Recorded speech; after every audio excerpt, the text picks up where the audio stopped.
د نومبر 25مه د ښځو پر وړاندې د تاوتریخوالي پرضد د مبارزې نړیواله ورځ هغه فرصت دی چې نړۍ یو ځل بیا د ښځو نه ختمېدونکو ستونزو او ننګونو ته پام وکړي.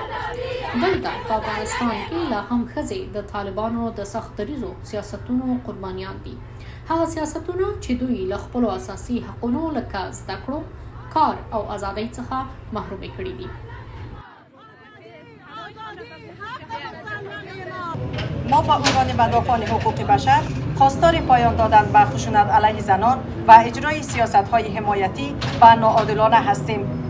زنان افغان شایسته زندگی در صلح، امنیت و احترام هستند. خو داسې ښکاري چې روانو لاریونونو او هڅو د ښځو د حقونو په خوندي کولو کې کومه ځانګړې ګټه نه ده کړې او تمه کېږي چې نړیواله ټولنه طالبانو پر وړاندې اغېزناک ګامونه پورته کړي. حقوق اساسی زنان و شهروندان به رسمیت شناخته شود.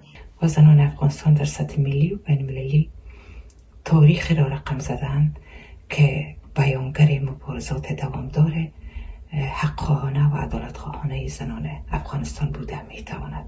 قوانین زن ستیزانه طالبان از عزو چهره و صدای زنان خود نشان دهنده بارز از خشونت آشکار علیه نیمی از پیکر جامعه است.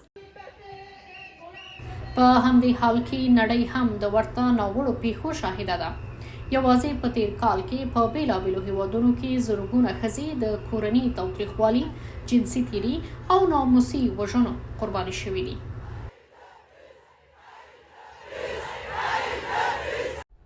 په افغانستان کې ښځې بیا یو جلا وضعیت لري. نه یوازې د دوی د ملاتړ لپاره کوم قوانین شتون نه لري، بلکې له خپلو لومړنیو حقونو هم بې برخې دي.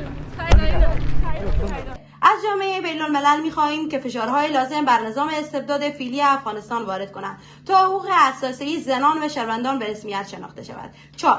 ما خواستار حمایت از مهاجرین افغانستان در کشورهای همسایه برای برخورد از امکانات اولیه انسانی مانند مسکن، غذا و بهداشت و آموزش هستیم. د نومبر 25مه مونږ ته یادونه کوي چې د ښځو لپاره مبارزه یوازې په یوه ورځ کې شونې نه ده، بلکې دې مبارزې ته د نړیوالو په ګډ لوړ غږ ته اړتیا ده. داسې یو غږ چې د تاوتریخوالي پر وړاندې چوپتیا ماته کړي.